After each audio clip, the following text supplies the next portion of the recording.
Welcome to TT Online Community Voices, where we equip you with information to make informed decisions. Today, we are talking about accessing social assistance in these trying times that we can all relate to. The intent, of course, making sure that you are aware of what, how, and where you can access help. Joining me to do that this morning is Kerri-Ann Joseph, Corporate Communications Officer of the National Commission for Self-Help. Kerri-Ann, thank you very much for joining us. Thank you very much for having me. And also in the discussion today is the Deputy Director of the Social Welfare, Miss Christine John Guy. Good day and welcome. Thank you for having us. Ladies, we are getting straight into the discussion because there are some distinctions that need to be made between the two entities. I'll start with you because, as the name implies, the National Commission for Self-Help is all about making sure whether individuals, entrepreneurs, we can help ourselves. Who is the National Commission for Self-Help? Okay, so the National Commission for Self-Help Limited is a non-profit government entity, and we are mandated to encourage a spirit of self-help and encourage really and truly that entrepreneurial spirit that you speak about. What we do particularly is provide persons with assistance in the form of grants, particularly persons who are experiencing levels of poverty in their current situation. So we really seek to treat with the elderly, single-parent households, those who are less fortunate, and we try to bring a sense of relief and improve their living conditions through our grant distributions. Now, when you've specified the persons in terms of elderly or experiencing poverty, it would mean that there is set criteria that helps you to determine who's entitled to these grants. That is absolutely correct, Ayanka. So criteria has been set, and that is what the Commission functions on. So in as much as we may have persons applying for grants, it would depend on the criteria. Whether they meet that criteria, it is then determined. It goes through a process of approval by our board of directors. And then from there, the grant is usually implemented. So let's specify. If we were to look at elderly seeking assistance, what would be the age group, for example, that would warrant an elderly person's age? Well, elderly would really and truly encompass from senior citizens go right up. So that bracket is pretty wide. It's a pretty wide bracket, and there's no limit to say that we would cut off an elderly age limit. You understand? What would it look like, an application that is, for John Doe applying for help? Is it that it's just by virtue of their age and not receiving pension, or are they receiving pension or NIS grants additionally? What are the stipulations? Well, in terms of stipulations, we would have to look at their current financial situation. So if they're in a household that brings in just a minimal income, that makes them eligible, of course, right? The application form, which is also available on our website, you can see clearly exactly what the other specifications are. I don't want to speak too much into it for the lack of not missing out any items, but our grant application form, it's available on our website. I can give the website address. That is www.ncshl.co.tt. Okay. Now, we mentioned elderly, we talk about persons from impoverished homes. Can we get a snapshot then of the issues that would warrant grants or be valued for grant applications? Okay, well, there's several issues. Now, we have grants that are broken up into three categories. We have the MRRG, which is the Minor Repairs Reconstruction Grant, and that treats with persons who are in need of, let's say, roof repairs or possibly wall repairs, retaining walls, that type of thing at their property, and it is valued up to $15,000, right? The property itself, residential, community, it doesn't matter location? That's correct. That's correct. And then we also have the Emergency Repair Reconstruction Assistance Grant. How does that differ? That one is specific to persons who've been impacted by natural disasters. And that is really relevant in this particular period because we are in the wet and hurricane season. So that one, usually, so for instance, we would have had instances recently where we had windstorms and heavy flooding and rainfall. So those grants, we go and we identify the areas that have been impacted. Right. Project officers do assessments on spot, and usually in instances like those, grants are turned around within a 7-day period, within a work week usually. Right. So those are valued up to $25,000, as I would have mentioned. And we also have our development project grants. Now, development project grants, those treat with communities that are in need of road construction repair. We assist with bridge building as well and repair. Okay. But that one, we don't have a, let's say, like a set budget that we use for that one. That one is really determined based on the need of the community. Right, the assessment as itself. well as the board of directors. Okay. Now, in terms of these grants, they may seem to be very familiar because they sound similar to some that we may be entitled to through social welfare. Yeah. Social welfare does actually grants monetary benefits to community persons. The application process being slightly different. Yes? It is different. So how can we compare the two? How does social welfare's function differ a little from National Commission of Self-Help? Okay. All right. The Social Welfare Division is one of the divisions within the Ministry of Social Development and Family Services. Right. And this division is responsible really for grant administration.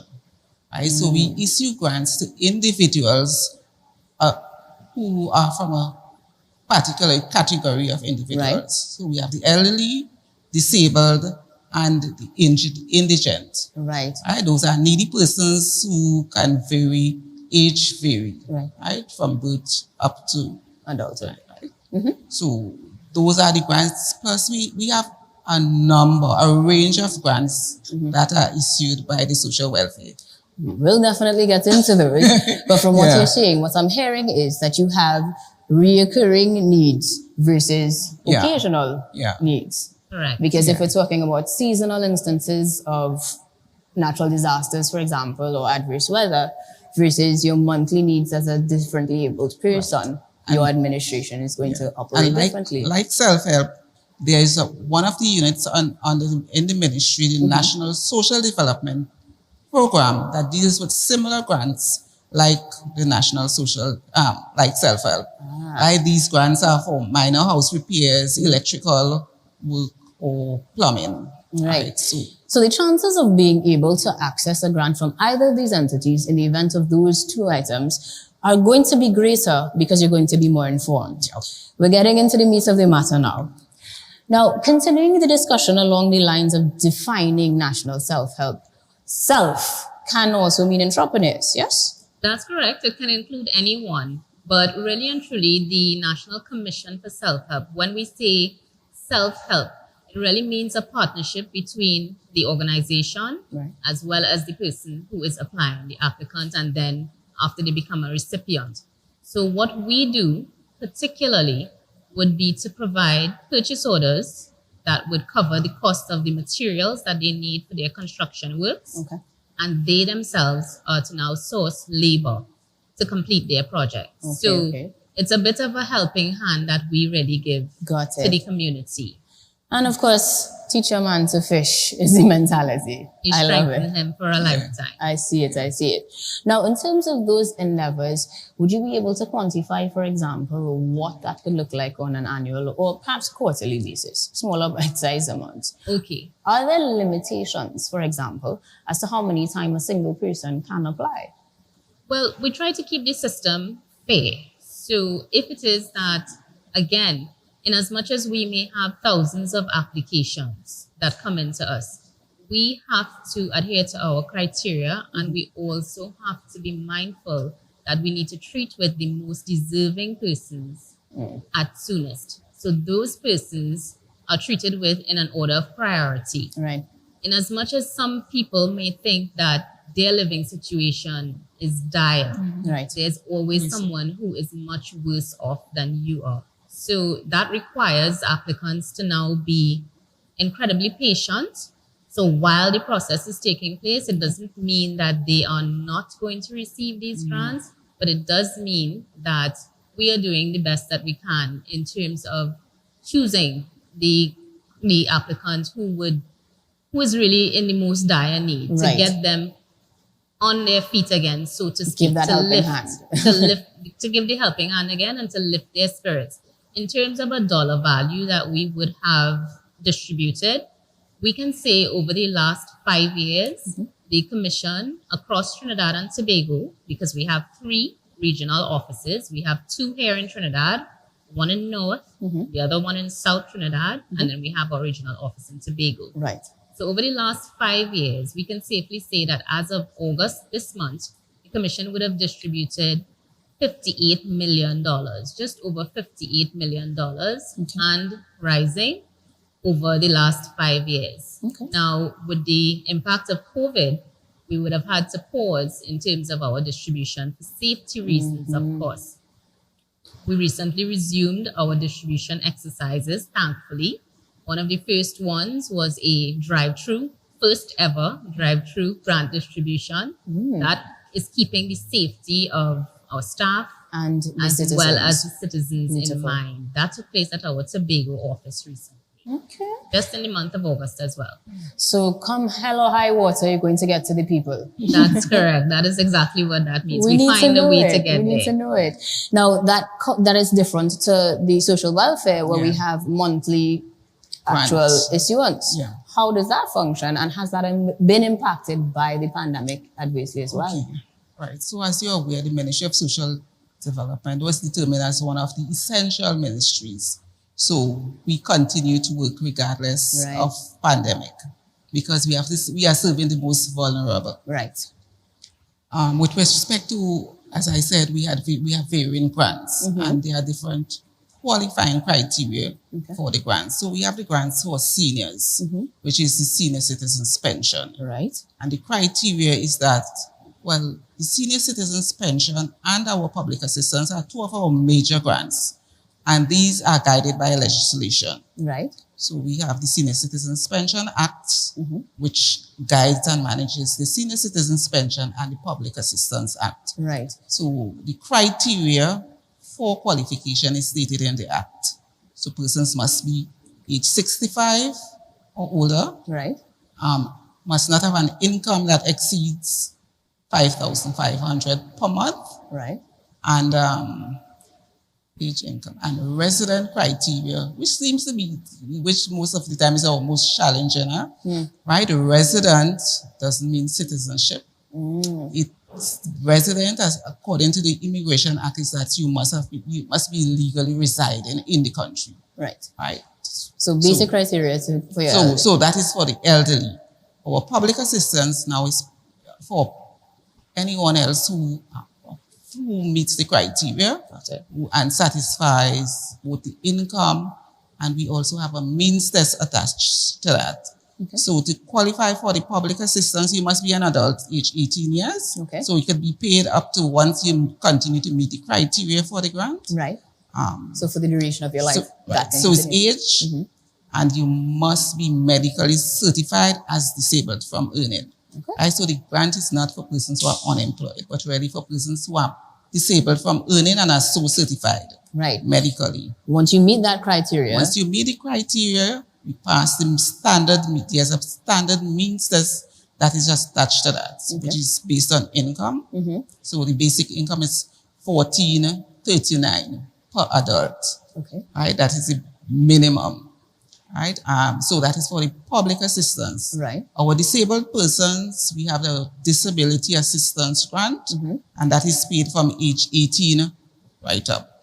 So it could go up until 65, and then they apply for the senior citizens pension, or the person could continue to receive disability, but they cannot get 2 grants at the same time. Okay. Right? So as it states, disability, you must be permanently disabled. Okay. Meet the income criteria as well as your resident criteria in order to qualify for that grant. Okay. And there's a disability assistance grant for children as well. That was introduced in 2019. Okay. Right? So those are for children who are disabled under the age of 18 years. So that we have a caretaker or an adult. Right. So yeah, right. So it's either paid to the guardian or parent of the child. These are all continuously issued. And these are monthly grants Right. that are paid to the person. So, these persons depend on this grant. So it's either paid via check Right. or direct deposit into the person's account. Now, during the pandemic, that wouldn't necessarily have changed because direct deposits is, of course, minimal contact. Yeah. But the check deposits would still mean that they would go through essential services like banks. Yeah, they have to go to the bank and they may have to go to the post office to collect checks. But with respect to our clients coming into the office, our offices, right? We have 11 locations across Trinidad and Tobago. Okay. 10 in Trinidad, one in Tobago. Right? And persons go to visit the offices to apply for the grant. Our senior citizens pension, earlier this year, in April this year, we launched our online application for the senior citizens pension. And so far that has been going well. Persons been utilizing the online application process instead of going into the office. Beautiful. So because you want to limit the interaction or the contact with the persons. So that has been working well. But the others still visit. Right. But we have to maintain physical distancing and all such. And officers still visit because the nature of the grant is that we have officers assigned to districts and areas who visit the clients based on their application. Right. So as an act of maintenance. So it is still maintained because persons are coming in. With COVID, as you can understand, there are more persons visiting our offices because there's a date of need out there. Persons have lost their job for one reason or the other, or may have fallen ill, even as a result of COVID. So we have those persons to support. There is our food support program that covers a wider range of persons. So persons who may have lost income as a result of COVID, right, can apply and get a food support grant. And that is a monthly grant as well. But we have varying amounts depending on family size. That is how that is paid. Makes sense. And during the COVID period, we had the salary relief grant that was paid by the ministry. Right. And also assistance was given in terms of with food support. So they issued a food support grant. We know that the ministry has some 19 different types of grants. So I'm not going to have you go through that entire list. So we call it we have a range of grants under the general assistance grant. Okay. And the assist persons. So we assist with household appliances and furniture, box. So we assist persons there too in disaster. So in disaster, if they lose their household appliances or furniture, we have flooding due to electrical assistance up to 10,000. And for regular clients who are in need of or replacement of their items, can get an assistance up to 6,000 to replace those items. We have assistance to diet. We have a range of grants: dietary assistance, pharmaceutical, rental assistance. So even persons who have suffered eviction during this COVID period as well were granted assistance under a rental assistance program. Right? And that ranges from 3 months up to the maximum of 1 year. 1 year. All right. So the ministry really has a wide range of grants. Now, we will be revisiting some of those grants in greater detail, but I do want to get into time specifics because while you may have those continuous monthly payouts, we have more periodical increments or assistance granted, that is, by the National Commission for Self-Help. And that might mean that there are stipulated timeframes for the application process itself and even the follow-up thereafter. So walk me through what it looks like from application to grants in hand. For example, in the case of persons particularly affected by natural disasters. As you mentioned before, that 7-day time period is your maximum, I imagine, because you want that quickly. That's correct. You want to get those people back on their feet as quickly as possible. So we come into the office, we've experienced flood in the non-flood prone areas, so you're definitely fish out of water, no pun intended. And you come to the office or you go online. What next? Okay, now before we even get to that point, our CEO, Mr. Elroy Julian, he is very much efficient in terms of treating with requests, right? Be it areas of natural disaster, be it areas of persons who are just in need of financial assistance to repair, to do structural repairs to their home. So CEO is usually in collaboration with project officers and the leadership team, so corporate communications as well, any news story that would apply to persons who have been impacted. So let's say there's been a windstorm, there's been a tornado. Right. Just recently, CEO made the trip down to Losero for that tornado that was in the news. So we go out there on the ground. That's so the before first step. someone actually applies Before the sometimes. application, we actually go to you. Makes sense. So it's not necessarily that you have to be impacted and sit and wonder, what do I do now? Where do I go? Once we know that something has happened in a particular area, we get on the ground, right? So taking out the application forms, taking photos of the site, finding out exactly what people would need Right. at that site. And then from there, the determination is made by CEO on the spot. Okay, yes, we're going to assist these persons, and we're gonna assist this one. And from there, Nice. the application process begins. Right.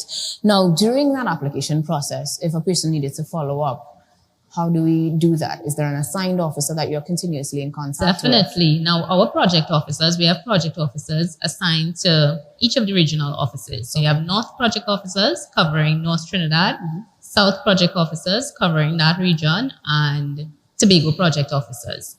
So these project officers, again, responsible for going out on the field, and they are assigned to the various constituencies. So based on the constituency that you are assigned to, you are now that applicant's contact person. Okay. You can also call our regional offices, Right. and you can get follow-up information from our front desk staff.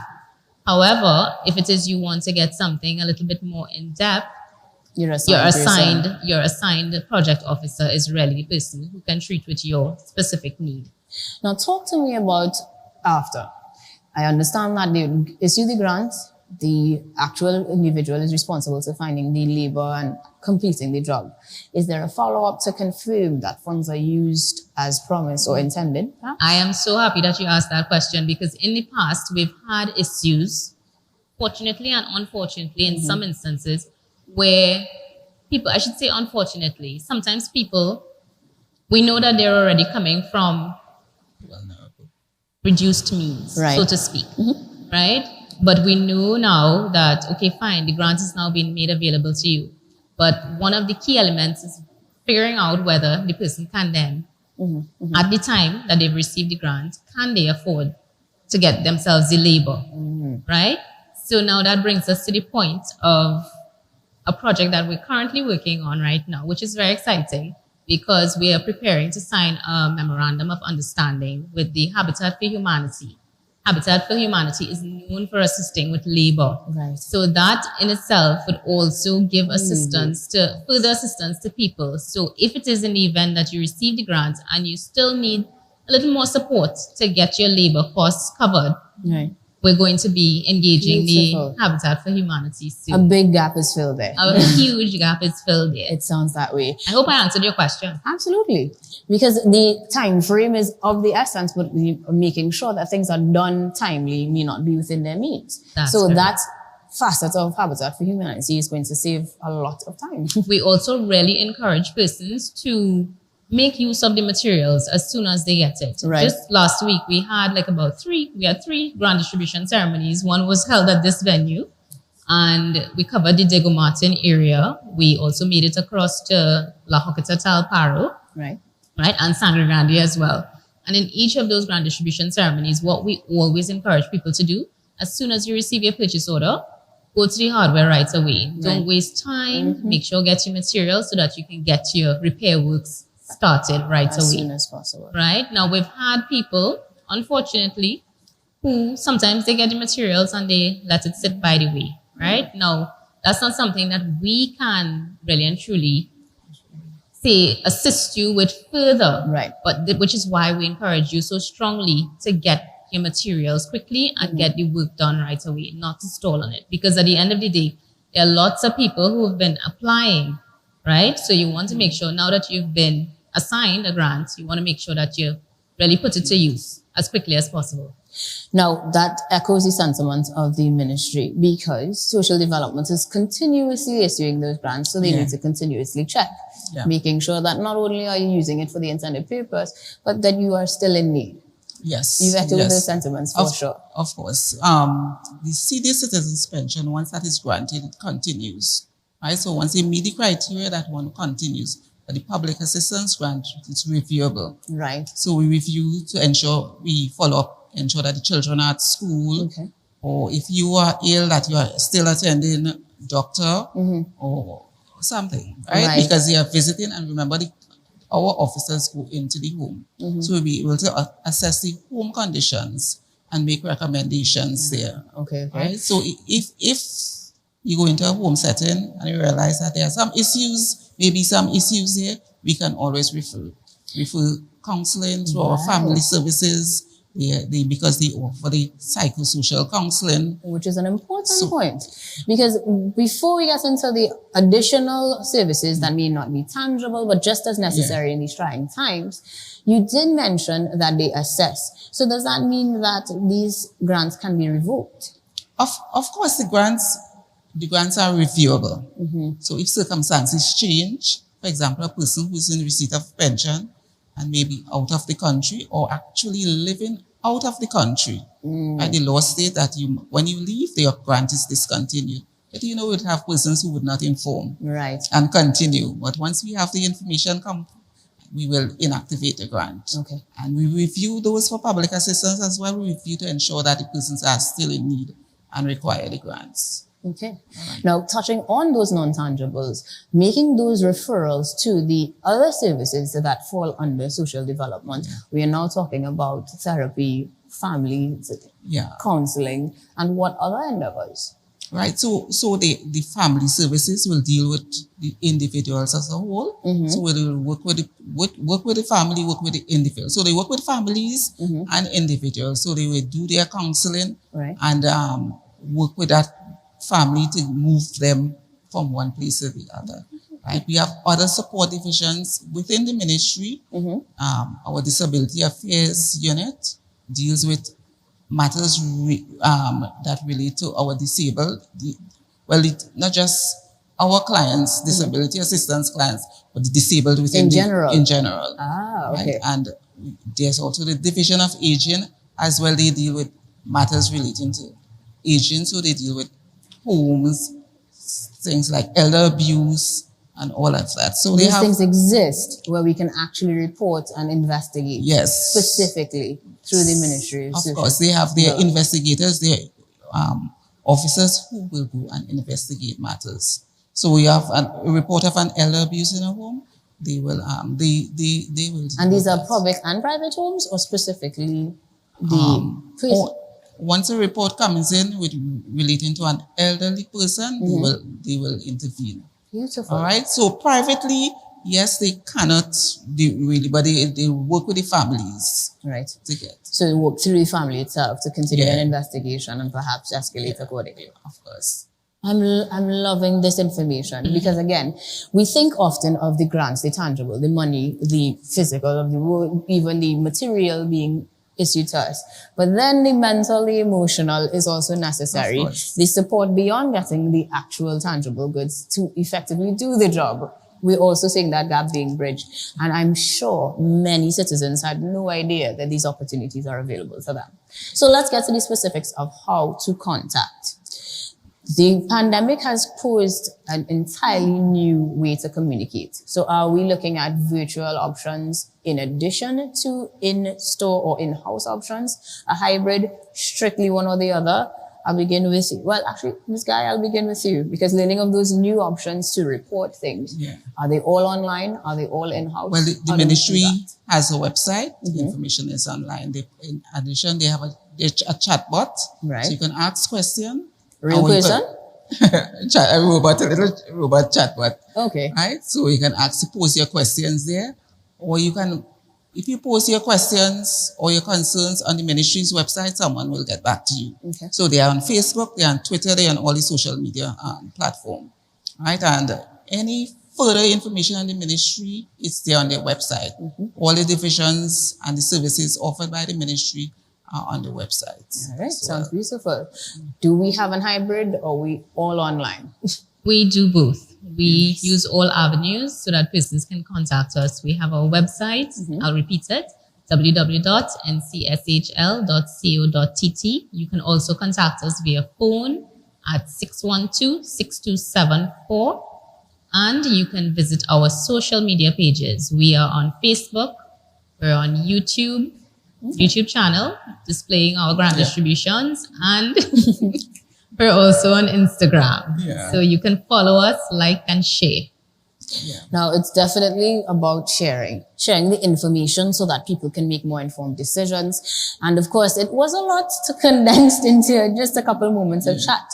But if people wanted to reach out and even volunteer themselves, becoming involved in these projects, becoming involved with Habitat for Humanity, or even reporting persons who may be in need of services under the division, all of this can be done online and through telephone as well as in person, yes? Yes, right now our offices are not exactly treating with persons from the public. We do have our drop box assigned outside of each regional office. So you can come in, you can collect forms, and you can also drop off your application forms at our office. Right. Unlike self-help, we're still treating with individuals. Our offices are open daily, 8 to 4. And across the different districts. So Port of Spain, our office is on Duke and Richmond Street. Our Aranguez office is in MTS Plaza. There's an office at San Fernando, Shoguanas, Princestown, Rio Claro, Pinal, Point Fortin, Sangre Grande, and Tobago. So those are our 11 offices. I feel that I should give some more information as to our locations as well. By all means. We're on Abercrombie Street in Port of Spain, our North Regional office. And then our Marabella office, or South office, I should say, is at 54 Southern Main Road, Marabella. And then we have our Tobago office located at number 91 Barrington's Court. We are also in office. The staff is fully in office, but we're just not receiving people into the building. Right, so to because speak. of the pandemic, because of of the course. pandemic. We have to look at protocol being in place, but the Ministry of Social Development is still operating at the same hours? Yes, we are still operating 8 to 4, Monday to Friday. Right? We see clients on a daily basis. They don't stop. Right? Now, I hope they don't, because we definitely need to make sure that all of these efforts to reach persons go out there. A lot of people are struggling at home, unsure where to go. And from what we're hearing this afternoon, we are learning that there can be one or the other or both, depending on the situation, whether it's seasonal or continuous. Right, So that every single citizen should be able to at least have the conversation now of what to do next, whether it is natural disaster, occasional, or continuous. We have the support, and that is what's important. Of course. Now, I know that you are going to get much more questions from persons when it comes to the eligibility, the specifics of the application process, the investigations on what they look for, what to change and what to do. So these are ongoing discussions that I hope that we continue to have, not just virtually, not just online, but within our communities, absolutely. I imagine you both have community efforts that you do occasionally, perhaps quarterly or even annually. So are there endeavors that we can look forward to hear more from each institution? Definitely. I want to also highlight the fact that we treat with single parents as well. So not just natural disaster, but anybody, any time of the year, whatever your need may be, you can come to us. In terms of reaching out to the public, we usually host caravans, community caravans is what we call them, where we go out into different areas. But those have been just postponed a bit because of the pandemic. So once restrictions are lifted and eased as time progresses, we're going to resume those community caravans where we'll be sharing information about all of the grants that the Commission can afford persons. How often do those caravans usually take place? Now, in the past, they would happen monthly. Right? So they're pretty frequent community caravans. And are they simultaneously done across the country or one location per month? Usually it's about 1 or 2 locations per month. 1 or 2 locations. So we try to get out into the country or so, we would say communities, rural areas, areas, exactly. That's where we try to go with our caravans, because we recognize too that those people may not necessarily have the funds to get transportation to come to the office, right? and we don't know if it is they have internet accessibility. Right. So we go to them as much as we can. We get out into the community to reach people. Now, community development continuously has programs that people can access. Has that changed at all with the pandemic in terms of reaching the people where they are? Yeah. The frequency is the same, yes? Yeah. Well, like self-help, the ministry had caravans that they used to do on a monthly basis, right? But COVID has suddenly halted that. But what is happening now? So they are reaching out to NGOs and other groups that may request information on the ministry, and we have those sessions virtual. So those are ongoing virtual sessions since the pandemic has started that we have now implemented. So persons need to stay close to their devices or the community leaders to be able to get the information as you are going to them. Yeah, we've given them a lot today, but if you've missed it, there are other methods to get information, access, and make sure that you are helping yourself and your community socially develop as well. Yes. Now, ladies, I know we've covered a lot, but when we talk about upcoming projects, when we talk about the specifics or the variety of persons that you're able to reach, we would need an entire show all over again. So for the most part, if you wanted to have members of the public remember top of mind social development target groups, can you perhaps name your top 5? So our target group, top 3 mainly, the elderly, right, disabled, and the persons in need. Okay. Large Everybody else. And they can reach you virtually and in office. Right, so they visit the offices, they could go online, our information and our location is on the website. We could contact the number 623-2608, that is the ministry's number, and there's always someone there to answer because we have a call center who will answer calls and queries and give information on the ministry. So all the time. And if we were to look at self-help, who are we looking at? Target groups, that would be anybody right now who is experiencing financial difficulty. So we would cover single parents, we would cover the elderly. We tend to use the word, the word destitute sometimes comes to mind, but those who are really and truly impacted by poverty, right? So those particular groups, single parents, elderly, poverty-stricken generally, is who we would assist, and victims of natural disaster, keeping in mind the wet and hurricane season. We're currently in that season. And if they themselves, the victims, cannot reach out to us, remember that you have family members, you have friends, they can see the information and get it to you. You may not be the person, but use the resources that are nearest to you and people that you can rely on. I love how the sentiments are being echoed. Yes. Because you're equipped, you're ready. We're ready. And you are here for the people. So it is our hope that this information reaches you or somebody in need in time. Regardless of your situation, there are ways to speak to persons within your very communities, as we at the Ministry of Sports and Community Development are ready to help.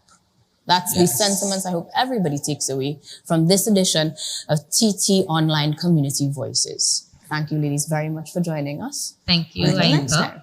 Thanks.